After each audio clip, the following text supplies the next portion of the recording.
순환의 성모님 묵상.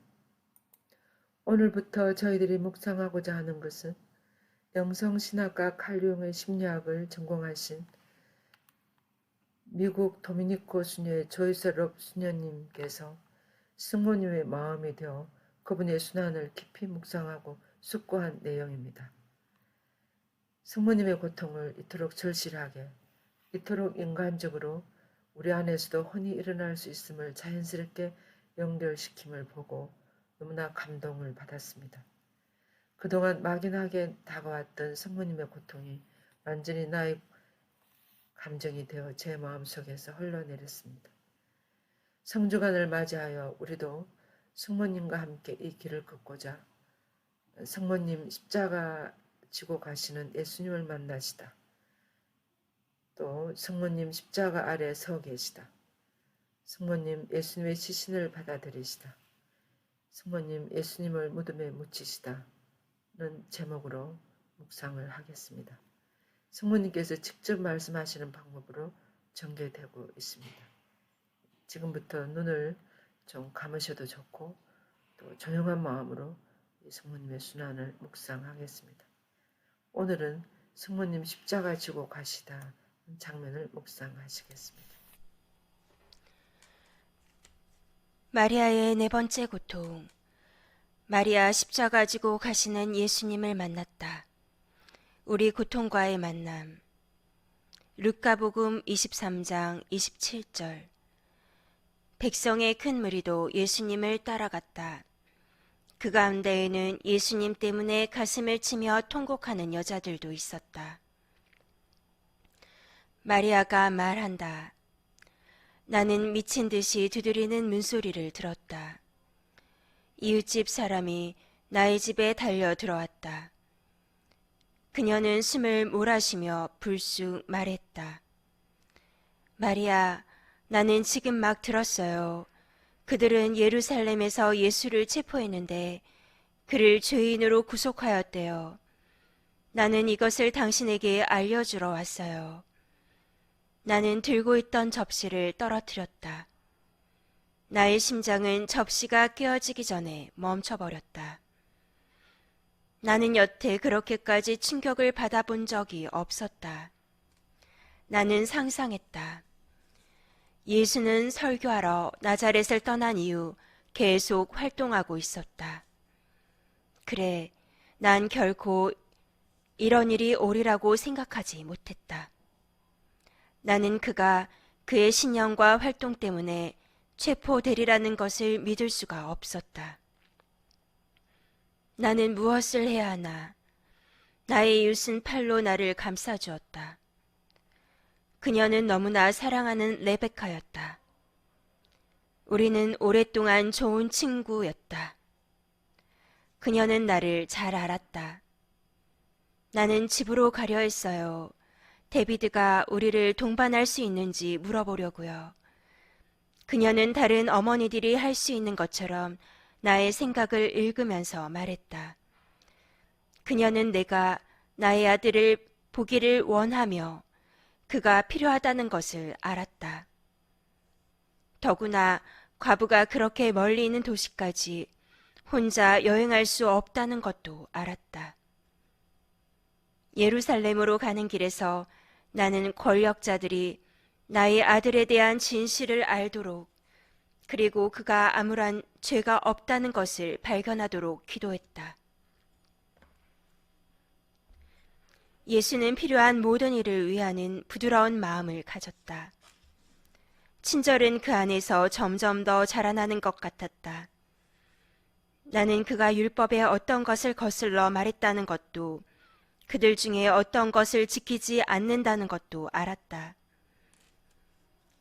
그러나 그는 결코 누구를 해치지 않았다는 것을 나는 확신했다. 나는 예수를 위해 기도했다. 그에게 일어나는 것은 무엇이든 그것을 잘 인내할 수 있게 해주시도록 기도했다. 로마법을 강요하는 이들이 유대인 거주자들을 대하는 잔인함에 대해 떠돌아다니는 무서운 이야기들이 있었다.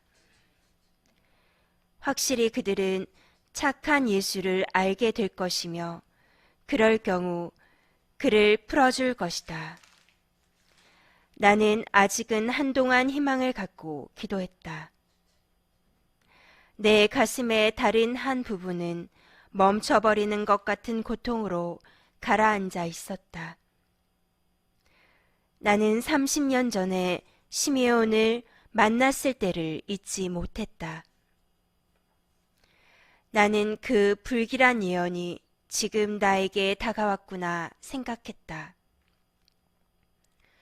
나는 항상 사건이 일어났을 때 놀랐으며 오, 지금은 아니야, 이것은 아니야 하며 마음속으로 중얼거리곤 했다. 그런데 우리는 마침내 도시의 입구에 도착했다. 나는 먼지투성이가 되었으며 힘이 하나도 없었고 옷은 누더기가 되어 있었다. 우리는 즉시 거기서 멀지 않은 곳에 사는 나의 사촌 집에 갔다. 나는 예수에게 무슨 일이 일어났는지 그는 알고 있으리라 생각했다.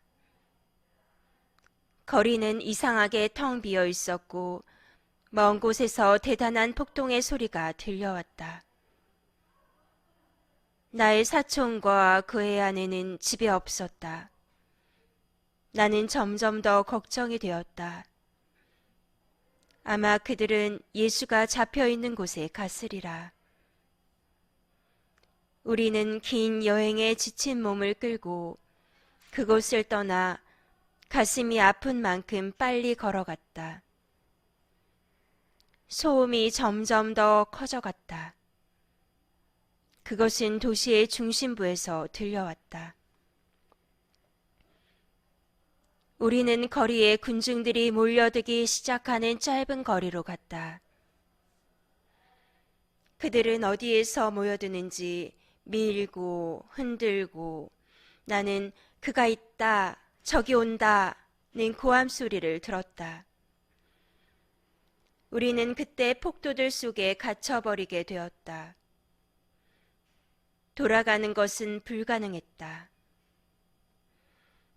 나는 혼자서 생각했다. 나의 아들이 있는 곳을 어떻게 발견할 수 있을까? 나는 주위를 둘러보았으며 데비드와 레베카는 군중 속의 어딘가에 휩쓸려서 더 이상 나와 함께 있을 수가 없었다. 나는 심장의 고독은 희미하게 되었다.